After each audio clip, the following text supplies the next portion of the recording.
سے جو ہے وہ پہلا معیار شروع ہو رہا ہے. جب بھی کوئی پہلا معیار شروع کرتے ہیں تو اس سے پہلے ایک تقدیم لکھتے ہیں جس پہ یہ بیان کرتے ہیں کہ اس معیار کا مقصود کیا ہے, اس کا ہدف کیا ہے. ٹھیک ہے, تو اس پہ لکھا ہے کہ یہ ہدف هذا المعیار الى بیان احکام المتاجرہ فی العملات وشروطها وضوابطها الشرعیہ. یا وشروطها وضوابطها الشرعیہ اگر بیان کو پڑھ اس کو کریں گے تو کہہ رہے ہدف کیا ہے اس معیار کا کہ بیان کیا جائے احکام کس کا, کرنسی کی تجارت کا, اور اس کی کیا شرائط ہیں اور اس کی کیا ضوابط ہیں شرعی, وما یجوز منها وما لا یجوز, اور کیا چیز جائز ہے اور کیا چیز ناجائز ہے یہ تجارت کرنسی کے اندر. وبعض التطبیقات التي تزاولها المؤسسہ المالیہ الاسلامیہ, اور وہ بعض تطبیقات جس پر عمل کرتا ہے عام طور پہ مؤسسات مالیت اسلامیہ, اسلامی بینک. پوری کتاب میں جب بھی المؤسسہ کا لفظ آئے گا یا المؤسسۃ المالیۃ الاسلامیہ کا لفظ آئے گا, یہ ہمیشہ یاد رکھیے اس سے مراد اسلامی بینک پوری کتاب بات رہا گیا. لہذا یہ ابھی موٹا اصول ہمیں پہلے سے بتا دیا. اللہ اکبر. اب آگے سے جو ہے نص المعیار یعنی متن معیار شروع ہو رہا ہے, لیکن اس متن معیار کے شروع کرنے سے پہلے ایک کہتا ہے نطاق المعیار. نطاق المعیار کا مطلب ہوتا ہے اسکوپ, اس میں کیا کیا چیزیں کور کی جائیں. پہلے تو ہدف بتا دیے کہ ہدف یہ ہے کہ کیا جائز ہے کیا نہ جائز ہے, ٹھیک ہے نا. اب اس جائز و ناجائز کی تو بہت لمبی فہرست ہو سکتی ہے, لیکن اس میں بنیادی طور پہ کن چیزوں کو کور کیا جائے گا, کن چیزوں کا استیعاب کیا جائے گا, وہ نطاق ہوتا ہے. کہتا ہے یطبق هذا المعیار على قضایا القبض الحقیقی والقبض الحکمی فی العمولات باستخدام وسائل اتصال الحدیثہ في التعامل بالعمولات. کہہ رہے ہیں کہ اس معیار کے اندر بتلایا جائے گا تطبیقات کس بات کے مسائل کی, حقیقی قبضہ اور حکمی قبضے کی, فی العمولات کرنسیوں میں. کرنسیوں میں کس طرح قبض حقیقی کے مطابق اس کو سمجھیں گے اور کس طرح اس کو قبض حکمی قرار دیا جائے گا. اور باستخدام وسائل اتصال حدیثہ, اور جو آج نئے کمیونیکیشن کے وسائل نئے وجود میں آ گئے ہیں اس میں قبضہ کیسے ہوگا. اب کہہ رہے ہیں کہ پہلے تو چلتا نا کہ دو آدمی سامنے آمنے تھے, ایک آدمی نے اٹھا لیا قبضہ لے لیا, ایک آدمی, اب تو ایک آدمی لاہور میں ہے, ایک آدمی پشاور میں ہے, ایک آدمی کراچی میں ہے, وہ اپنے ای میل کے ذریعے فون کے ذریعے اپنے واٹس ایپ بھی آ گیا, کیا کیا آ گیا.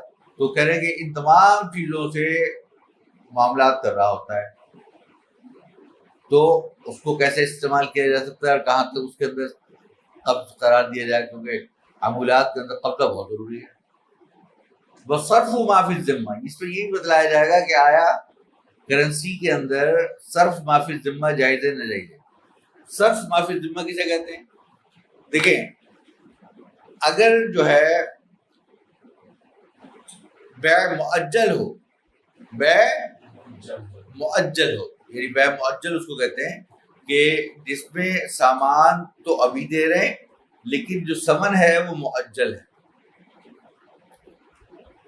قسطوں میں بیع بالاقساط بھی کہتے ہیں, وہ چاہے مساومہ ہو یا مرابحہ ہو.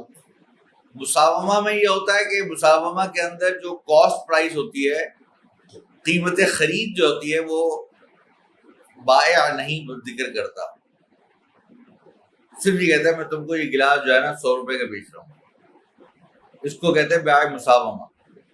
لیکن اگر وہ کہے کہ نہیں جناب میں نے خریدا ہے, یہ میری قیمت خرید ہے 80 روپے, میں تم کو 20 روپے نفع کے ساتھ 100 روپے میں بیچ رہا ہوں, تو اس کو کہیں گے مرابحہ. یہ فرق ہے مساومہ اور مرابحہ میں. اب اگر اس کے اندر اگر اجل کی شرط رکھ دیں کہ تم اس کی جو ہے وہ ادائیگی جو قیمت کی کرو گے انسٹالمنٹ میں کرو گے اور کی اجل معلوم ہو اور قیمت معلوم ہو جائے تو بیع جائز ہے, ٹھیک ہے نا. تو اس کو جو سمن ہے اس کو کیا کہیں گے؟ مؤجل ہے. یہ کیا ہے؟ وہ دین ہے. کیا ہے؟ دین ہے.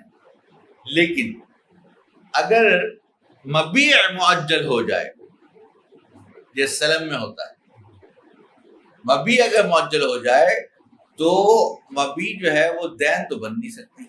وہ دین کہتے ہیں جو غیر عین. دین کسے کہتے ہیں؟ جو غیر عین ہو. اور چونکہ مبیع جو ہے وہ عین ہے، لہذا اس کو آپ دین تو کہہ نہیں سکتے. لہذا اس کو لیے لفظ استعمال کرتے ہیں موصوف الذمہ.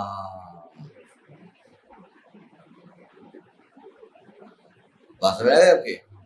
یعنی کہ یہ چیز ذمے میں ہے. وہ اس کو یہ نہیں کہیں گے کہ مبیع جو ہے ہمیں بیع سلم کر رہے ہیں، ہم بیع سلم میں آپ نے پیسے ایڈوانس دے دیے، اب مبیع جو ہے مؤخر ہے، مبیع جو ہے وہ مؤجل ہے، آپ کو بعد میں دی جائے گی. لیکن ہم یہ نہیں کہیں کہ مبیع مدیون ہوگی، کیونکہ وہ کیا ہے؟ اس لیے آپ کو کہتے ہیں بیع العین بالعین، یہ بھی جائز ہے. بیع العین بالدین، جیسے بیع مؤجل ہوتا ہے. اور بیع الدین بالعین، وہ جو دین کو، دین سے مراد ہے کرنسی. جو روپیہ ہوتا ہے نا، جو کرنسی ہوتی ہے یہ دین ہوتی ہے. اس کو دین کیوں کہتے ہیں؟ لا يتعین بالتعین.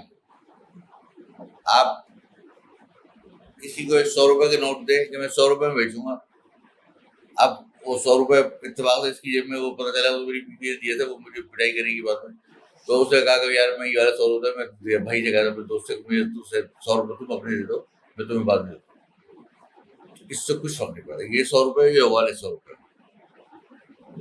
لیکن اگر یہ موبائل ہے، یہ چیز ہے، یہ معین ہوتی ہے، اس کے لیے ان کا مخصوص اور متعین ہونا ضروری ہوتا ہے. یہ اعیان ہے، ٹھیک ہے. تو اعیان جو ہے وہ دین نہیں ہوتے. تو بیع الدین بالعین، یعنی بیع سلم کے اندر کرنسی کی بیع ہو رہی ہے کس کے ذریعے؟ عین کے ذریعے. لیکن عین کیا ہے؟ الموصوف الذمہ. عین کیا ہے؟ تو یہاں پر انہوں نے کیوں کہہ رہے ہیں موصوف الذمہ؟ یہاں پر بھائی کرنسی کا ذکر کر رہے ہیں. کرنسی تو سمن ہی ہوتی ہے، اس لیے کہ بیع صرف کے اندر ہر سائڈ مبیع بھی ہوتی ہے اور سمن بھی ہوتی ہے. لہذا انہوں نے اس احتمال پر کہ اگر آپ ایک مرتبہ کسی کو سمن قرار دیں گے تو دوسرے کو مبیع یقیناً قرار دیں گے، اور جب آپ اس کو سمن قرار دیں گے تو پہلے والے کو یقیناً مبیع قرار دیں گے. تو جب مبیع قرار دیں گے تو گویا کہ عین کے حکم میں ہو جائے گی. لہٰذا اس کو ہم یہ نہیں کہہ سکتے بیع الدین بالدین، ہے نا. تو ہم یہ کہیں گے کہ در حقیقت موصوف الذمہ کی بیع ہے. اگرچہ بعض لوگ اس کو بیع الدین بالدین بھی کہہ دیتے ہیں، بیع السلم کو بیع الدین بالدین بھی بعض لوگ کہہ دیتے ہیں. اچھا جی، آگے کہہ رہے ہیں کہ لیکن اس میں اصل فرق یہ ہے کہ جو بیع الدین بالدین ہوتی ہے نا، اس کے اندر مثال کے طور پہ کسی قسم کا تفاوت نہیں ہونا چاہیے. یہ جو بیع سلم کے اندر جو ہوتا ہے، وہ جو ایڈوانس میں آپ لوگ لیتے ہیں تو اس کے اندر کیا ہوتا ہے کہ قیمت کیا ہوتی ہے؟ کم ہوتی ہے. قیمت کیا ہوتی ہے؟ کم ہوتی ہے. کس میں؟ کس میں زیادہ ہوتی ہے؟ بول کیوں رہے زیادہ ہوتی ہے؟ ہم بیع سلم کے بارے میں بتا رہے تھے کہ بیع سلم میں جب کوئی ایڈوانس میں پیسے دیے جاتے ہیں تو اس کی قیمت کم ہوتی ہے بازار کے مقابلے. اور بیع معجل میں چونکہ ادھار میں دی جاتی ہے تو اس پر قیمت زیادہ ہوتی ہے. بس نا، یعنی کہ ایک کیش کی سیل ہے، یا آپ اگر کیش میں خریدیں گے تو 100 روپے کا بکے گا. اگر آپ اس کو ادھار میں بیچیں گے تو 110 روپے کا بکے گا. اگر آپ اس کو سلم پہ بیچیں گے تو 90 روپے میں بکے گا. سمجھا دی بات؟ کیونکہ آپ پہلے سے اس کو پیسے دے رہے، ایڈوانس دے رہے. اس کا مطلب یہ کہ شریعت نے ان حقائق کو ملحوظ خاطر رکھا ہے کہ کہ بھائی کسی آدمی کو پیسے پہلے مل جاتے ہیں تو اس کو خرچ کرے گا، استعمال کرے گا، ورنہ تو لوگ جو ہے اس بات کا اہتمام ہی نہیں کریں گے، وقت پہ ادائیگی کرنے کا لوگوں کو نقصان ہو جائے گا۔ تو کہہ رہے ہیں تعامل فی العاملات والاسواق المالیہ، اسی طریقے سے اس میں یہ بھی ذکر کیا جائے گا کہ یہ جو کرنسیاں ہیں ان کا تعامل کیسے ہوتا ہے فی الاسواق المالیہ، کیپٹل مارکیٹ کے اندر، اس کے اندر کیپٹل مارکیٹ، الاسواق المالیہ ترجمہ ہے کیپٹل مارکیٹ۔ یہ یاد رکھیے گا، دو طرح کی مارکیٹ ہوتی ہے، ایک ہوتی ہے کموڈیٹی مارکیٹ، ایک ہوتی ہے کموڈیٹی مارکیٹ، یہ کموڈیٹی ایکسچینج بھی کہتے ہیں اس کو، اور ایک ہوتی ہے کیپٹل مارکیٹ۔ کیپٹل مارکیٹ میں دو یا تین چیزیں فروخت ہوتی ہیں، ایک کرنسی، فورن ایکسچینج، کرنسی اور فورن ایکسچینج، دوسرے نمبر پر شیئرز، اسہم، حصص کا کاروبار، تیسرے نمبر پر وثائق یا مستندات یا سکوک، بانڈز، اسلامک سکوک، ان کی خرید و فروخت جو ہوتی ہے یہ کیپٹل مارکیٹ میں ہوتی ہے۔ بات ہے، تو یہ جب بھی آپ کے سامنے دنیا میں زندگی میں کبھی بھی لفظ کیپٹل مارکیٹ آئے نا تو آپ سمجھ جائیے گا کہ یا تو اس کے اندر شیئر کی خرید فروخت ہو رہی ہوگی، یا سرٹیفکیٹ یا بانڈ یا ڈیبینچر یا سکوک کی ہو رہی ہوگی، یا شیئرس کی ہو رہی ہوگی، ٹھیک ہے۔ کموڈیٹی کے اندر کسی بھی سامان کی ہوتی ہے، ٹھیک ہے نا، تو اس کا باقاعدہ ایکسچینج ہوتا ہے، اور اس کے اندر ایک انیشل مارکیٹ ہوتی ہے، ایک سیکنڈری مارکیٹ ہوتی ہے۔ مثال کے طور پہ جب میں شیئر ایشو کرتا ہوں نا پہلی مرتبہ، میری کمپنی ہے، میں نے پہلی مرتبہ اس کے شیئر ایشو کیا اور میں نے کہا بھائی میرا ایک پارٹنر طیب بھی ہے اور ایک پارٹنر یہ بھی ہے اور ایک پارٹنر یہ بھی ہے، میں نے ایک شیئر کو دے دیا، ایک شیئر کو دے دیا، ایک شیئر کو دے دیا۔ اس کو کہیں گے انیشل مارکیٹ، اس کو کہتے ہیں پری آئی پی او، یہ آئی پی انیشل پبلک آفرنگ، ٹھیک ہے نا۔ پہلی مرتبہ یہ آفر کیا گیا بازار میں بیچنے کے لیے، اس کو پہلی کی مارکیٹ کہیں گے۔ لیکن اب ماشاء اللہ طیب صاحب عقل مند ہیں، انہوں نے کچھ عرصے ہولڈ کر کے رکھا شیئر، اب ان کو بزنس کا بھی تجربہ ہے، ہر وقت ماشاء اللہ اساتذہ کرام سے ملاقات بھی کرتے رہتے ہیں، تو انہوں نے سوچا کہ اب جو ہے نا وہ چلتے پھرتے پوچھ رہے تھے سچی وہ جو میرے شیئر ہے اس کی قیمت اب کہاں چلے گئی، تو انہوں نے بتایا کہ بھائی ابھی تو ماشاء اللہ بہت اچھی بڑھ گئی ہے تمہاری، ابھی جو ہے نا وہ پہلے تمہارا 1 روپے والا شیئر تھا اب 100 روپے کا ہو گیا، تو سچی میں بھیج تو میں بھیج دو، تو اس نے جو ہے نا 1 روپے کا شیئر جو ہم نے ان کو دیا تھا انہوں نے جو ہے وہ بازار میں بیچ دیا، اور جس شخص نے خریدا تھا 100 روپے کا اس نے آگے 110 روپے کا بیچ دیا، اور اس نے جو خریدا تھا اس نے اور آگے 110 روپے کا بیچ دیا، ٹھیک ہے۔ پھر بعد میں کیا ہوا کہ اچانک قیمت گر گئی اور اس کو خیال آیا کہ یار اب دوبارہ لے لیتا ہوں، میں دوبارہ کیا اور جا کے اس کو بازار سے دوبارہ خرید لیا طیب صاحب نے، اور 25-30 روپے کا 40-50 روپے کا ایک حقیقی معنوں میں نفع ہو گیا، ریئلائز ہو گیا۔ اگر کسی چیز کو بیچنے کے بعد دوبارہ خرید لینا سستے داموں میں تو پروفٹ صحیح معنوں میں ریئلائز ہو جاتا ہے۔ پہلی صورت میں ریئلائز ہو گیا تھا لیکن مزید ریئلائز ہو گیا تھا، کیونکہ وہ پیسہ جو تھا اس سے جہاں وہ ہوا تھا وہ دوبارہ واپس آ گیا، تو پیسہ بھی آ گیا، شیئر بھی آ گیا، دونوں چیز آ گئی، ڈبل ریئلائزیشن ہو گئی۔ تو اس کو جو پہلی فروخت کے بعد جو آگے فروختگی کر رہا ہے اس کو کہتے ہیں سیکنڈری مارکیٹ۔ جتنی بھی یہ اسٹاک ایکسچینج ہوتی ہے نا یہ ساری سیکنڈری مارکیٹ ہوتی ہے۔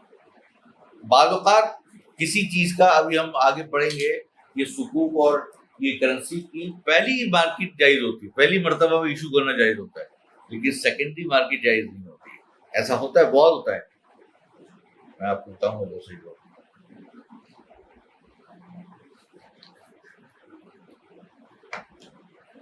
والمواعدۃ فی بیع العملات،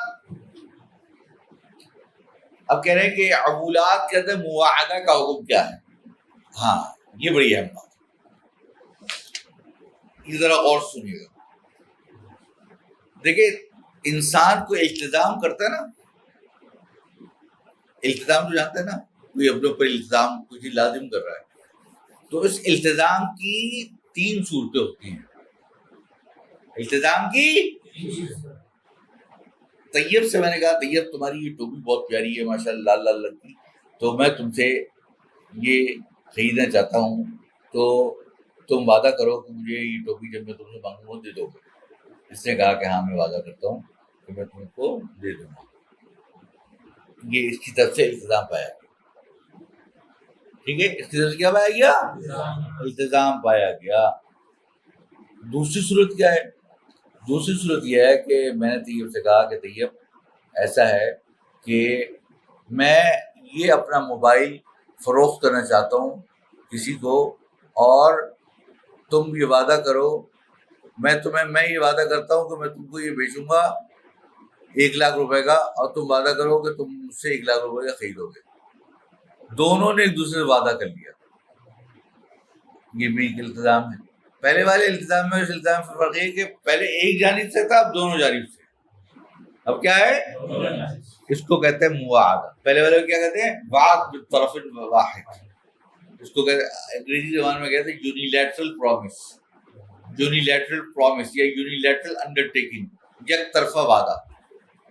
اور دوسرے والے کو کہتے ہیں bilateral promise, bilateral undertaking, دو طرفہ وعدہ. اور انگریزی میں اس کو کہتے ہیں ایگریمنٹ. انگریزی میں وعدے کو کیا کہتے ہیں؟ ایگریمنٹ. تیسری صورت کیا ہے؟ عقد. ہم نے وعدہ کیا تھا نا کہ ہم بیچیں گے ایک دوسرے کو. لو بھائی تمہیں دے دیا میں نے، اور تم مجھے اس کے پیسے دے دو. بیع و شراء ہو گئی، ایجاب و قبول ہو گیا. اب یہ اس کو کہتے ہیں عقد. اب اس کو کہتے ہیں عقد. یہ بھی التزام ہے اور اب بن گیا دو. اب اس کو پیسے دینے ہیں، مجھے یہ بکری دے. اب اس کی میں ذرا آسان مثال دوں. اگر جو ہے نا مثال کے طور پہ کوئی آدمی ہے، وہ کہتا ہے کہ ایک صاحب کو دعوت کرتا ہے، کہتا ہے بھائی جناب عالی میرا بیٹا ہے، بہت ماشاءاللہ پڑھا لکھا ہے اور بڑا اچھا بچہ ہے، اور مجھے جو ہے وہ آپ کی بیٹی بہت پسند ہے، تو میں اپنا بیٹا جو ہے آپ کو جب بھی اگر شادی کرنی ہو بیٹی کی، میرا بیٹا حاضر ہے، میں وعدہ کرتا ہوں کہ میں اپنے بیٹے کا نکاح آپ سے کر دوں، آپ کی بیٹی سے کر دوں گا. تو اس نے کہا اچھا دیکھا جائے گا. انہوں نے کیا کہا؟ دیکھا. تو آپ کی طرف سے تو التزام پائے گی، اس کی طرف سے وہ فارغ ہے.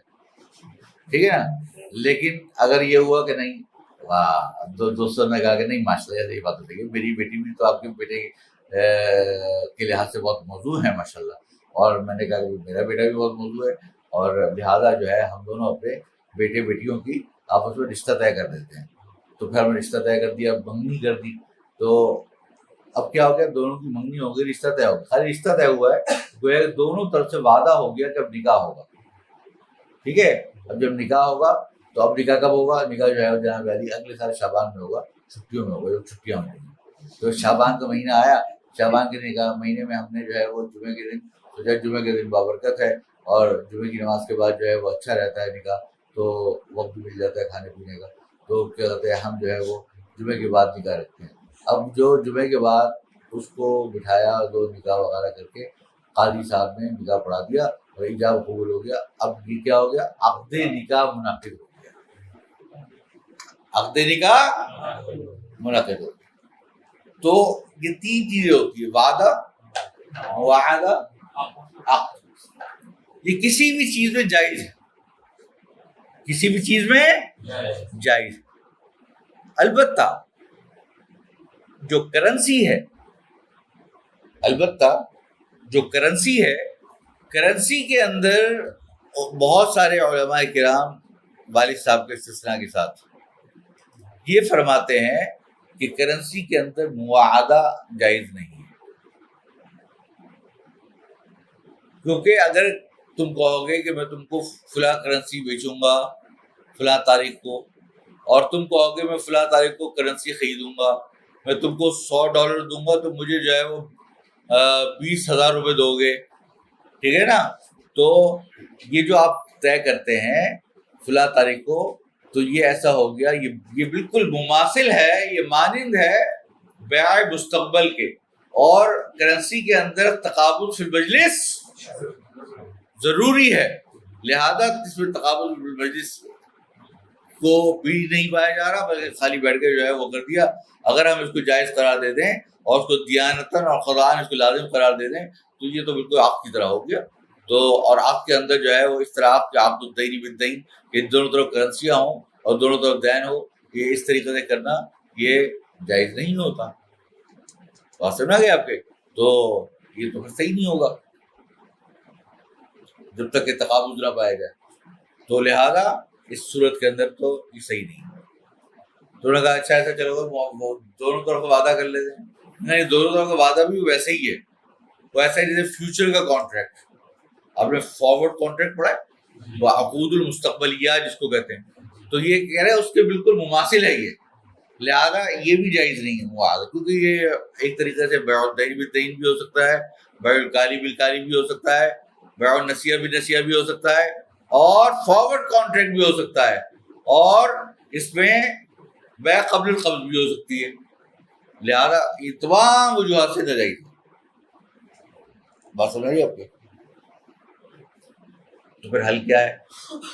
تو جو مجمع الفقہ الاسلامی ہے نا، انہوں نے کہا کہ دیکھیے ایک ہے بات ایک طرف سے باہر ہے.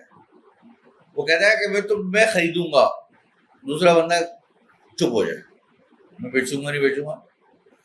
تو بات اگر ایک طرف سے ہو تو پھر بیع کا ابطال نہیں ہوتا، وہ تو پھر آزاد ہے. دوسرا بندہ تو اختتام پائی نہیں جا رہا، تو آپ تو بیع پائی نہیں جا رہی. لہذا ایسی اگر صورت پائی جائے تو اس صورت کے اندر وہ وعد یک طرفہ ہو تو اس شخص کے اوپر جس نے وعدہ کیا ہے وہ وعد ملزم ہوگا، اور قضاءً بھی ملزم ہوگا، اور دیانتاً بھی ہوگا. لہٰذا وہ کرنسی کے اندر وعدہ ہے یک طرفہ کر لیں. لیکن مسئلہ کیا ہے؟ مسئلہ یہ ہے پیارو کہ اگر آپ وعدے یک طرفہ کرتے ہیں تو دوسرے آدمی ایک آدمی کا نقصان ہو جائے گا، ایک آدمی کا فائدہ ہو جائے گا. پھر جب وقت آئے گی قیمت گرے گی بڑھے گی، ہو گیا میں تو نہیں بیچ رہا، میں تو نہیں خرید رہا، ہے نا. اس کا جب نقصان نظر آئے گا تو جب بندیں گے نہیں دونوں سے ایک دوسرے سے کیسے فائدہ ہوگا؟ تو ہمارے والد صاحب فرماتے ہیں کہ دیکھیے وعدہ میں اور حقیقی بیع میں زمین آسمان کا فرق ہے. وعدے کے اندر آپ بہت تفصیل سے آپ بحوث فی قضایہ فقہیہ معاصرہ کے اندر وعدہ بیع کا مسئلہ پڑھیے گا کہ وعدے کے اوپر جو اثرات مترتب ہوتے ہیں وہ الگ ہیں، اور بیع کے اندر جو اثرات مترتب ہوتے ہیں وہ الگ ہیں. زکوٰۃ کا واجب ہونا اور تملیغ اور یہ اور وہ پتہ نہیں کیا کیا بہت ساری مثالیں دی ہیں کہ یہ ساری چیزیں جو ہے مرتب ہوتی ہیں عقد کے بعد، خالی وعدے سے مرتب نہیں ہوتی. لہذا خالی وعدہ کر لیے تو کیا ہے. اور اس کا فائدہ یہ ہے کہ بہت سی صورتوں میں پرائس کو ہیج کرنا پڑتا ہے. ہیجنگ سمجھتے ہیں آپ؟ یعنی کہ اس کو فکس کرنا پڑتا ہے، ورنہ تاکہ جو ہے وہ انخفاض الاسعار یہ جو ہو رہا ہے، ارتفاع و انخفاض جو ہو رہا ہے اس سے لہبوط والانخفاض جو ہو رہا ہے اسعار کا، یعنی اوپر اتار چڑھاؤ جو ہو رہا ہے پرائس کا، اس سے روکنے کے لیے وعدہ کر کے فکس اور لاک کر لی پرائس. بات سمجھ آ رہی ہے؟ تو اس لیے جو ہے وہ معاہدہ کر لے سکتے کیا جا سکتا ہے. کرنسی میں بھی کر سکتے ہیں، اوروں میں تو کر ہی سکتے ہیں، ویسے کرنسی کر سکتے ہیں، لیکن اس میں بھی کر سکتے ہیں. بات سمجھ آ گیا آپ کے؟ یہ ہے. تو کہہ رہے ہیں کہ والمعاد واشتراط الاجل، یا کہہ رہے ہیں کہ اجل کی شرط رکھنا چاہیے نہ چاہیے، یا الجاء تسلیم احد البدلین، یا احد البدلین میں سے کسی ایک کو مؤخر کر دینا پھر تعامل بالعمولات. ایک کو کیا کر دینا، حالانکہ کیا ہے کرنسی کے اندر کیا چیز ضروری ہے؟ تقابض البدلین. ٹھیک ہے. وبعض الحالات المطبقہ فی الموصلہ، اور بہت سارے حالات ایسے ہوتے ہیں جو ایکسچینج کے جو بینکوں کے اندر آتے ہیں. اس کے لیے باقاعدہ ایک ڈپارٹمنٹ ہوتا ہے، فائنانس ڈپارٹمنٹ اور ٹریجری ڈپارٹمنٹ، وہ سارے یہ کیش اور کرنسی وغیرہ کا ڈیل کرتا رہتا ہے. تو بتا رہے ہیں کہ یہ چیزیں اس کے اندر آئیں گی. ٹھیک ہے، فی الحال یہاں تک پڑھتے ہیں، انشاءاللہ بات.